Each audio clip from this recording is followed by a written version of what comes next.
بزرگان محترم، گزشتہ کل آپ کے سامنے تعوذ یعنی اعوذ باللہ من الشیطان الرجیم کے سلسلے میں کچھ مفید باتیں بتائی گئی، جس میں اعوذ باللہ کا شان نزول اور اعوذ باللہ پڑھنے کے فائدے، یہ ساری باتیں آپ کے سامنے کل بتائی گئی، اور یہ وعدہ کیا گیا تھا کہ بسم اللہ کے سلسلے میں آج گفتگو ہوگی۔ بسم اللہ الرحمن الرحیم کو تسمیہ کہتے ہیں، اعوذ باللہ کو تعوذ اور بسم اللہ کو تسمیہ کہتے ہیں۔ روایتوں میں ملتا ہے کہ شیطان 3 مرتبہ زار و قطار رویا ہے، اس درجے رویا ہے کہ اس کے جو چیلے ہیں وہ اس کی عیادت میں پہنچے تھے، یعنی اس قدر رویا کہ وہ بیمار کے قریب ہو گیا تھا۔ وہ 3 مرتبہ میں پہلی مرتبہ جب اللہ نے اسے اپنے دربار سے نکال دیا تھا، مردود قرار دیا تھا، ذلیل و رسوا کیا تھا، اس وقت وہ اتنا رویا تھا کہ بیمار کے قریب ہو گیا تھا۔ اور دوسری مرتبہ جب رسول اللہ صلی اللہ علیہ وسلم کی پیدائش مکے میں ہوئی، اور تیسری مرتبہ جب اللہ رب العزت نے بسم اللہ الرحمن الرحیم کا نزول فرمایا تھا، کہ یہ تینوں وقت ابلیس کے لیے محرومی کے وقت تھے۔ جب اللہ نے اسے دربار سے ہانکا، مردود قرار دیا، تو اس سے بڑی محرومی اور کیا ہو سکتی ہے؟ اور پھر جب اللہ کے رسول صلی اللہ علیہ وسلم پیدا ہوئے تو پھر اب اس کی جتنی محنتیں تھیں وہ ساری محنتیں کیا ہونے والی تھی؟ ختم ہونے والی تھی۔ اور تیسری مرتبہ بندہ جب بسم اللہ الرحمن الرحیم کسی عمل کو کرتا ہے تو شیطان کا تسلط اس عمل سے ختم ہو جاتا ہے اور خدا کی مددیں اس میں شامل ہو جاتی ہیں، تو گویا بندے کے ساتھ شیطان کا کوئی رشتہ رہتا ہی نہیں جب بندہ کسی بھی عمل کے شروع میں بسم اللہ کہہ دے۔ بسم اللہ یہ سورہ فاتحہ کی ایک آیت ہے، بعض لوگوں کا کہنا ہے، بعض مفسرین کہتے ہیں کہ سورہ فاتحہ الگ ہے اور بسم اللہ الگ ہے، لیکن اس کے سلسلے میں یہ بات بتائی جاتی ہے کہ جتنا قرآن پاک میں ہے وہ سارے کا سارا سورہ فاتحہ میں ہے، اور جتنا سورہ فاتحہ میں ہے یعنی جو مضامین، جو احکامات، جو اللہ تعالیٰ قرآن کے ذریعے اپنے بندوں کو پیغام دینا چاہتا ہے وہ سارے کا سارا کس میں ہے؟ سورہ فاتحہ میں ہے۔ اور جتنا سورہ فاتحہ میں ہے وہ سارے کا سارا بسم اللہ الرحمن الرحیم میں ہے، اور جتنا بسم اللہ الرحمن الرحیم ہے وہ سارے کا سارا بسم اللہ کے با کے نقطے میں ہے، یعنی با کے نقطے میں پورا قرآن ہے۔ اب آپ سوال کر سکتے ہیں حضرت یہ تو نقطہ ہے، اس میں سارا قرآن کہاں سے نظر آ رہا؟ سوال پیدا ہو رہا؟ نہیں ہو رہا، نیند سے باہر ہے تو سوال پیدا ہوتا ہے۔ نقطہ کہتے ہیں جزء لا ينفق، یعنی نقطے کے ٹکڑے نہیں کیے جا سکتے، یعنی وہ نقطہ اپنے آپ میں تنہا ہے اور اللہ تنہا ہے۔ جس طرح نقطہ اپنی وحدانیت کو بتاتا ہے، اس وحدانیت میں وہ اللہ کی وحدانیت کو بتاتا ہے، اور سارا ایمان اسی پر جڑا ہے کہ بندہ یہ اقرار کرے معبود صرف ایک ہے، وہ اللہ رب العزت ہے۔ بات سمجھ میں آئی؟ اب نقطے میں سمجھ میں آ رہی؟ پورا قرآن، سارے قرآن میں اللہ نے ایک بات کو اچھی طرح سمجھایا، وہ ہے اللہ کی وحدانیت کو، اور باقی نقطے میں وحدانیت کی طرف اشارہ ہے، اور اسی وحدانیت کو کیا کہتے ہیں؟ اللہ احد، اللہ قل هو اللہ احد۔ بات سمجھ میں آئی؟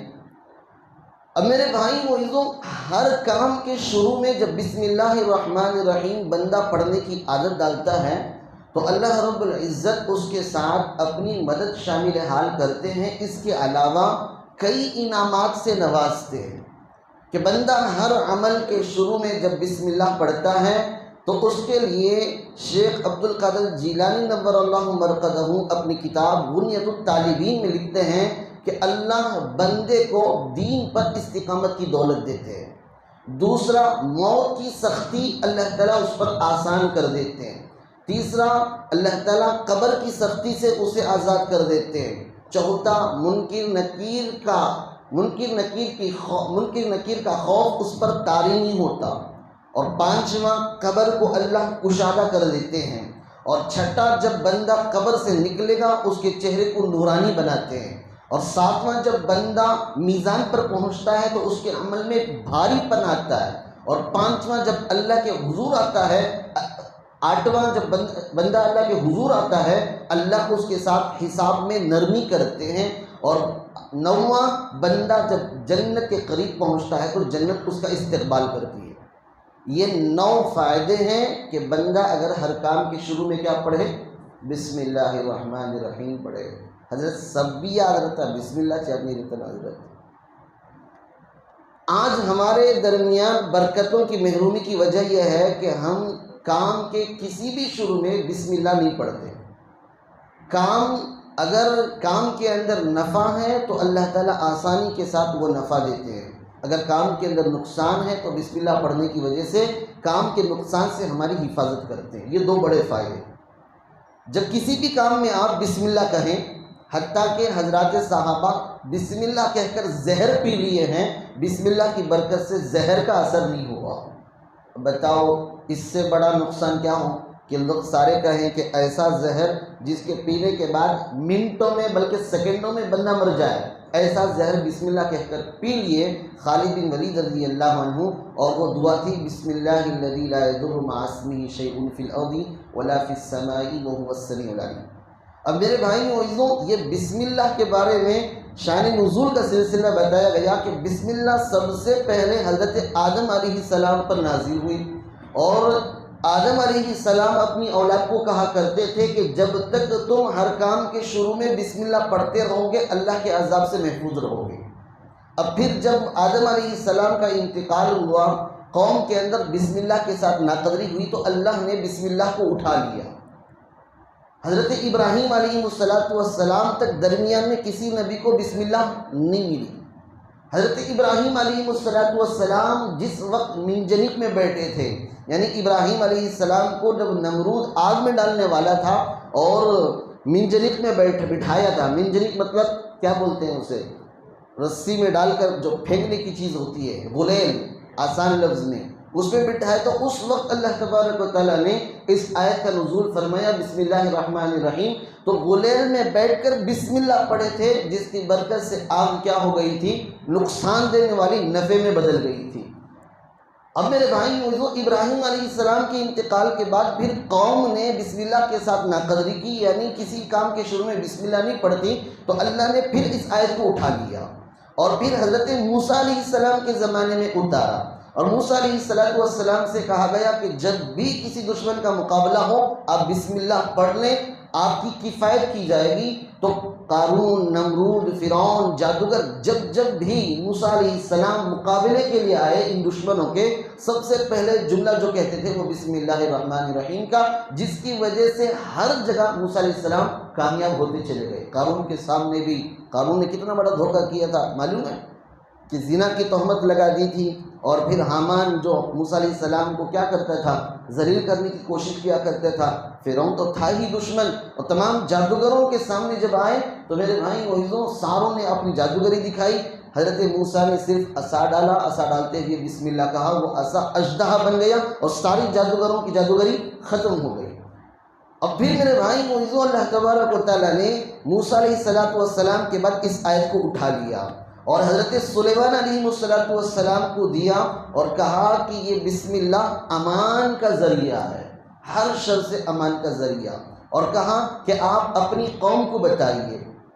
سلیمان علیہ السلام نے آواز لگائی، بھائی میرے پاس ایک امان کا ہتھیار، امان مطلب سیفٹی کا جملہ ہے، اگر کوئی بندہ سیفٹی کے لیے وہ جملہ کہہ دے تو ہر شر سے اس کی حفاظت ہو جاتی ہے۔ جو یہ چاہتا ہے وہ جملہ لے، وہ داؤد کے محراب میں آ کے لے، کیونکہ داؤد علیہ السلام پہلے بادشاہ تھے، نماز وہ پڑھاتے تھے۔ اب داؤد علیہ السلام کے انتقال کے بعد اس جگہ کو کون سنبھالتے تھے؟ سلیمان علیہ السلام سنبھالتے تھے۔ تو ساری قوم جمع ہو گئی، تو جب ساری قوم جمع ہوئی تو سب کے سامنے حضرت سلیمان علیہ السلام نے امان کا جملہ یعنی بسم اللہ الرحمن الرحیم پڑھ کے سنایا۔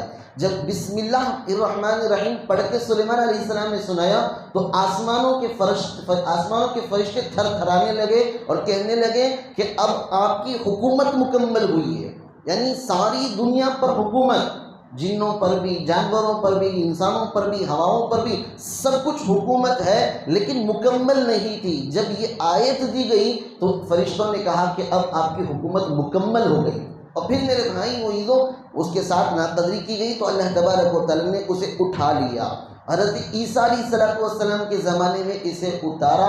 حضرت عیسیٰ علیہ السلام جب بھی کسی مریض پر ہاتھ پھیرتے، جب بھی کسی مریض سے کچھ کہتے، وہ ٹھیک ہو جاتا تو اس سے پہلے بسم اللہ الرحمن الرحیم کا ورد کیا کرتے تھے۔ اب پھر بنی اسرائیل جو عیسیٰ علیہ السلام کی ماننے والی ہیں، بسم اللہ کے ساتھ ناقدری کی تو اللہ نے اٹھا لیا۔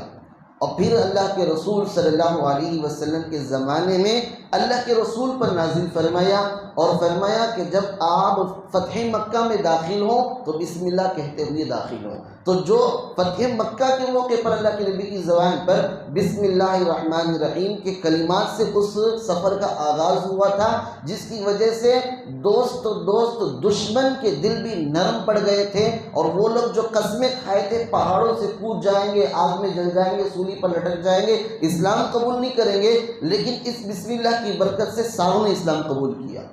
اب میرے بھائی وہ سوال ہے کہ حضرت اس بسم اللہ الرحمن الرحیم میں ہے کیا کہ اتنی ساری طاقتیں، اتنی ساری خوبیاں اللہ تبارک و تعالیٰ نے اس میں دے رکھی ہے؟ تو مفسرین نے لکھا ہے کہ بسم اللہ الرحمن الرحیم کے با میں اللہ کے 6 نام ہیں۔ پہلا نام ہے، بیٹھیں گے انشاءاللہ، سنیں گے انشاءاللہ، دلچسپی آ رہی ہے؟ ہاں، با کے اندر اللہ کے 6 نام ہیں۔ پہلا با جس میں پہلا نام ہے باری۔ باری کہتے ہیں پیدا کرنے والا۔ اللہ رب العزت عرش سے لے کر فرش تک ساری مخلوق کا پیدا کرنے والا ہے۔ دوسرا با ہے باعث۔ باعث کہتے ہیں کہ دوبارہ زندگی دینے والا۔ عرش سے لے کر فرش تک جتنی قومیں ہیں، جتنی مخلوق ہے، سب کو موت دے گا اور پھر دوبارہ زندہ کرے گا۔ اور با کا تیسرا نام ہے بار، یعنی نیکی کا معاملہ کرنے والا۔ عرش سے لے کر فرش تک جتنی مخلوق ہے سب کے ساتھ اللہ تعالیٰ بھلائی کا معاملہ کرتے ہیں۔ اور چوتھا با ہے باقی۔ عرش سے لے کر فرش تک جتنی مخلوق ہے سب کے سب فنا ہونے والی ہے، باقی ذات صرف کس کی ہے؟ اللہ رب العزت کی ہے۔ اور پھر بصیر، 5واں نام ہے بصیر۔ بصیر کہتے ہیں دیکھنے والا۔ عرش سے لے کر فرش تک جتنی مخلوق ہے سب کو دیکھنے والا کون ہے؟ اللہ رب العزت ہے۔ اور با کا 6واں نام ہے اللہ کا باسط، یعنی اللہ تبارک و تعالیٰ وسعت دینے والا۔ کسی کو غریب، کسی کو مالدار، کسی کو اچھائی، کسی کو غریبی اللہ جو دیا ہے، کسی کو صحت، کسی کو بیماری جو دیا ہے، یہ دینے والی ذات اللہ کی ہے۔ اب میرے بھائی یہ 6 نام ہیں با کے اندر۔ اور سین کے اندر اللہ کے 5 نام ہیں۔ کتنے نام ہیں؟ 5۔ سین سے سمیع، عرش سے لے کر فرش تک ہر مخلوق کی بات سننے والا اللہ رب العزت ہے۔ اور کہا کہ سین سے دوسرا نام ہے سردار، ساری دنیا کا عرش سے لے کر فرش تک سب کا سردار کون ہے؟ اللہ رب العزت ہے۔ اور 5واں ہے سریع الحساب، عرش سے لے کر فرش تک جتنی مخلوق ہے سب کا حساب لینے والا، بہت جلد آسانی کے ساتھ وہ اللہ رب العزت ہے۔ اور 4تھا نام ہے سلام، عرش سے لے کر فرش تک جتنی مخلوق ہے سب کو سلامتی دینے والا اللہ رب العزت ہے۔ اور 5واں نام ہے ساتر، یعنی عرش سے لے کر فرش تک جتنے لوگ ہیں، جتنی مخلوق ہے، ان کی غلطیوں کو چھپانے والا اللہ رب العزت ہے۔ اب کہاں کہ بسم اللہ کے با ختم ہو گیا، سین ختم ہو گیا، اب میم میں کیا ہے؟ اللہ کے میم میں 12 نام ہیں۔ کتنے نام ہیں؟ 12 نام۔ سنیں گے انشاءاللہ، یاد رہیں گے یا پھر سن کر چھوڑ دیں گے؟ اگر کسی کو پوچھ لوں بات سے بتاؤ کتنے نام ہیں تو تم نہ چاہتی ناظرین چٹی دیکھ رہی۔ اللہ رب العزت ہم سب کے دماغوں کو کھول دے اللہ تعالیٰ دین کی بات ہمارے سینوں میں محفوظ کر دے۔ تو میم سے اللہ کے کتنے نام ہیں؟ 12 نام ہیں۔ پہلا نام ہے ملک، ملک کہتے ہیں بادشاہ کو۔ عرش سے لے کر فرش تک جتنی مخلوق ہے سب کا بادشاہ اللہ رب العزت ہے۔ دوسرا نام ہے مالک، مالک کہتے ہیں جس کے ہاتھوں میں ملکیت ہوتی ہے، جیسے چاہے وہ تصرف کر سکتا ہے، کوئی اسے پوچھنے والا نہیں۔ اللہ رب العزت عرش سے لے کر فرش تک جتنی مخلوق ہے سب کی ملکیت اللہ رب العزت کے ہاتھوں میں ہے۔ اور تیسرا نام ہے مومن، مومن یعنی امان دینے والا، حفاظت کرنے والا، اور یہ اللہ رب العزت ہے۔ عرش سے لے کر فرش تک جتنی مخلوق ہے سب کی حفاظت کرنے والا اللہ رب العزت ہے۔ چوتھا نام ہے مہیمن، مہیمن کہتے ہیں نگہبان کو، نگران کو۔ عرش سے لے کر فرش تک جتنی مخلوق ہے سب کی نگرانی کرنے والا اللہ رب العزت ہے۔ اور پانچواں نام ہے منان، احسان کرنے والا۔ عرش سے لے کر فرش تک جتنی مخلوق ہے سب پر احسان کرنے والا اللہ رب العزت ہے۔ اور مکرم یعنی عزتوں سے نوازنے والا، عرش سے لے کر فرش تک جتنی مخلوق ہے سب کو عزتوں سے نوازنے والا اللہ رب العزت ہے۔ کتنے نام ہوئے؟ 6 نام ہوئے۔ مجید، بزرگی والا، عرش سے لے کر فرش تک جتنی مخلوق ہے سب سے زیادہ بزرگی والا اللہ رب العزت ہے۔ منعم، عرش سے لے کر فرش تک سب پر انعام کرنے والا اللہ رب العزت ہے۔ مقتدر، قدرت والا، عرش سے لے کر فرش تک جتنی مخلوق ہے سب پر قدرت رکھنے والا اللہ رب العزت ہے۔ مفضل، فضیلت عطا کرنے والا، فضل کرنے والا، عرش سے لے کر فرش تک جتنی مخلوق ہے سب پر فضل کرنے والا اللہ رب العزت ہے۔ مصور، تصویر بنانے والا، صورت دینے والا، عرش سے لے کر فرش تک جتنی مخلوق ہے سب کی تصویر بنانے والا، سب کو چہرہ دینے والا اللہ رب العزت ہے۔ مقیت، مقیت کہتے ہیں روزی تقسیم کرنے والا، عرش سے لے کر فرش تک جتنی مخلوق ہے سب کو روزی دینے والا اللہ رب العزت ہے۔ جب میرے بھائی وہ یوں جب ہم کسی نہ کسی کام کے وقت بسم اللہ کہتے ہیں، یہ نام ہمارے دل و دماغ میں بٹھا لیں، انہی ناموں کی برکت سے اللہ تعالیٰ اپنی قدرت اس میں اندر چلاتے ہیں۔ کام کر رہے ہیں روزی کا تو مقیت وہاں آ جاتا ہے، مقیت والی صفت بن جاتی ہے۔ جب آپ کے دشمن کے سامنے بسم اللہ پڑھتے ہیں تو مقتدی والی صفت وہاں سامنے آ جاتی ہے۔ اسی وجہ سے ہمیں ان کا اہتمام کرنا چاہیے۔ اب بسم کا تو ہو گیا، اس کے بعد ہے اللہ۔ جتنے اللہ کے نام ہیں ان سارے ناموں میں سب سے زیادہ اور اللہ کا ذاتی نام وہ اللہ رب العزت اللہ ہے۔ رحمان ہے، رحیم ہے، کریم ہے، ستار ہے، غفار ہے، منان ہے، حنان ہے، یہ سارے کے سارے صفاتی نام ہیں۔ اللہ کا ذاتی نام، ذاتی نام مطلب یہ ہے کہ اس کے علاوہ کسی کو اللہ کہہ نہیں سکتے۔ سمجھ بھی بات؟ اوم، ایشور، یہ جتنے ہیں یہ اللہ نہیں ہو سکتے۔ ہاں اللہ کیا ہو سکتا ہے؟ اوم بھی ہو سکتا ہے، ایشور بھی ہو سکتا ہے، گاڈ بھی ہو سکتا ہے، سب کچھ ہو سکتا ہے۔ بات سمجھ نہیں بات؟ یہ جتنے غیر جسے ایشور کہتے ہیں وہ اللہ نہیں ہو سکتے، لیکن اللہ کے اندر ایشور بننے کی قدرت ہے، اللہ کے اندر گاڈ بننے کی قدرت ہے، اللہ کے اندر پروردگار بننے کی قدرت ہے، اللہ کے اندر رب بننے کی قدرت ہے۔ لیکن اللہ کا ذاتی نام کیا ہے؟ اللہ۔ اور یہ اللہ کسی دوسرے کو کہہ نہیں سکتے۔ ایسا کیوں؟ کیونکہ الف لام لام ہا یہ اللہ کہلاتا ہے عربی میں۔ اگر اس کا ایک ایک حرف کو نکال بھی دیا جائے تب بھی اللہ باقی رہے گا۔ کیسے؟ اللہ میں سے الف نکال دیں تو ہو جائے گا للہ، یعنی اللہ کے لیے، اللہ کی ملکیت۔ لام ملکیت کے لیے آتا ہے۔ اب لام کو بھی نکال دیں تو لا ہو جائے گا، لا کے معنی معبود کے ہیں۔ اب اسے بھی نکال دیا جائے تو بچے گا ہو کے معنی بھی اللہ ہے۔ میرے بھائی معزز، اسی لیے کہا گیا یہ اللہ کا ذاتی نام ہے، لہٰذا اس کے ساتھ کسی کو شریک نہیں کر سکتے، یعنی اللہ کسی دوسرے کو بلا نہیں سکتے۔ سمجھ میں آگی بات؟ اب بسم اللہ کا ہو گیا، اب اس کے بعد ہے الرحمن الرحیم۔ رحمان الرحیم، رحمان کہتے ہیں رحم کھانے والا، رحیم کے معنی بھی رحم کھانے والا، لیکن دونوں کے اندر فرق ہے۔ رحمان عام ہے، عام مطلب مسلمانوں پر بھی رحم کھاتا ہے اور کفار پر بھی رحم کھاتا ہے، اسے رحمان کہتے ہیں۔ لہٰذا رحمان کسی دوسرے کو نہیں بلا سکتے، رحمان صرف یہ اللہ کا نام ہے۔ کسی آدمی کا عبد الرحمن نام ہے، ہمیں رحمان بھائی نہیں بلا سکتے، عبد الرحمن ہی بلانا پڑے گا۔ لیکن رحیم ہے یہ خاص ہے مسلمانوں کے ساتھ، رحم کھانے والا۔ تو میرے بھائی وہ رحیم ہر ایک کو بلا سکتے ہیں، اس میں کسی کی مداخلت ہو سکتی ہے، لیکن رحمان کی مداخلت، رحمان میں مداخلت نہیں ہو سکتی۔ رحمان عام ہے، رحیم خاص ہے، یعنی رحیمیت اللہ تعالیٰ مسلمانوں کے ساتھ خاص ہے۔ رحمان میں مسلمان بھی داخل ہے اور کافر بھی داخل ہے۔ بعض مفسرین نے لکھا ہے کہ دنیا میں اللہ رحمان ہے، آخرت میں رحیم ہے۔ دنیا میں رحمان مطلب کیا؟ کہ دنیا میں کافر کو بھی کھلا رہا ہے، کافر کو بھی اولاد دے رہا ہے، کافروں کو بھی عزت دے رہا ہے۔ اگر دنیا میں رحیم ہوتا تو صرف مسلمانوں کو عزت دیتا، مسلمانوں کو سہولت دیتا۔ ہاں، لہذا دنیا کے اعتبار سے اللہ رحمان ہے، آخرت میں رحمان نہیں رہے گا بلکہ رحیم رہے گا، یعنی اس کی خاص رحمت مسلمانوں کے ساتھ رہے گی۔ بعض لوگوں نے کہا کہ آسمانوں پر وہ رحمان ہے، زمین پر وہ کیا ہے؟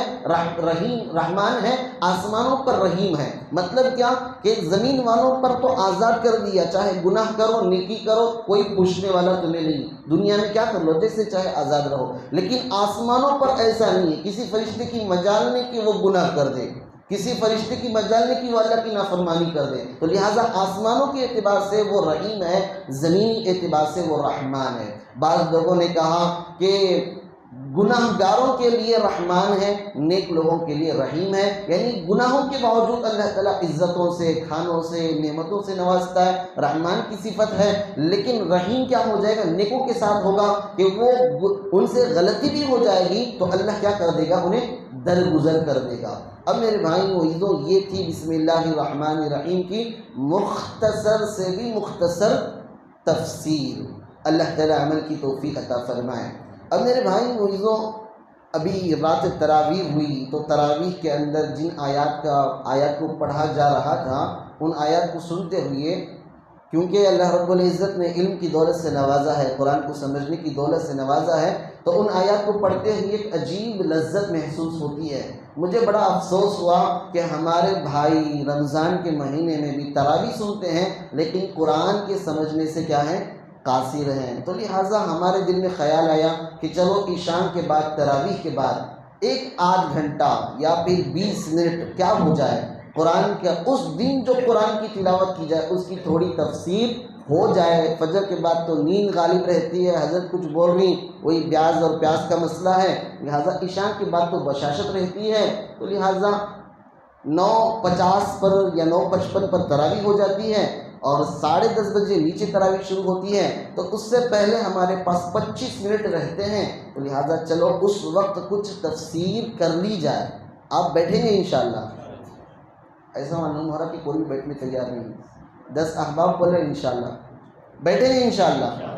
ماشاءاللہ، اللہ عمل کی توفیق عطا فرمائے۔ آج سے انشاءاللہ عشاء کے بعد مختصر ایک 20 سے 25 منٹ خلاصہ کلام، یعنی خلاصہ قرآن پاک، جو تلاوت قرآن تراویح میں پڑھی جائے گی اس کا کیا ہوگا؟ مختصر تفسیر ہوگی انشاءاللہ۔ اللہ تعالیٰ موقع دے گا تو اطمینان بخش تفسیر آپ کے سامنے کرنے کی پوری کوشش کی جائے گی۔ 2 مسئلے مجھے بتانا ہے۔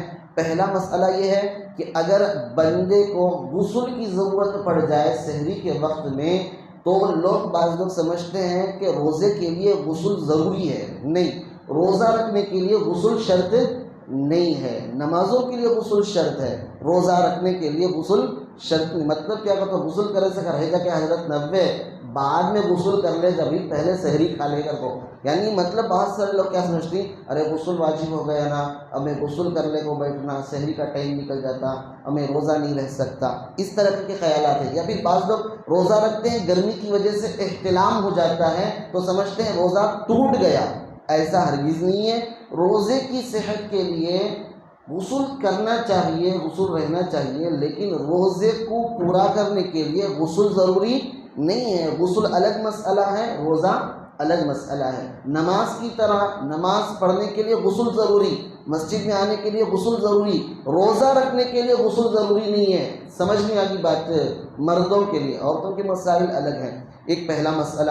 دوسرا مسئلہ تراویح کے متعلق بہت سارے لوگ 8 رکعت، 12 رکعت، 16 رکعت پڑھ کر نکل جاتے ہیں۔ ان کے میرے بھائی 2 سنتیں چھوٹ رہی ہیں۔ ایک، تراویح کے مکمل 20 رکعت چھوٹ رہے ہیں، اور پورا قرآن پاک سننے کی جو سنت ہے وہ بھی چھوٹ رہی ہے. تو لہٰذا جہاں تک ہو سکے پوری کوشش کریں، مکمل 20 رکعات پڑھیں گے اور مکمل قرآن سنیں گے. اللہ عمل کی توفیق عطا فرمائے. اللہم اصوم غدا لک فاغفر لی ما قدمت وما اخرت.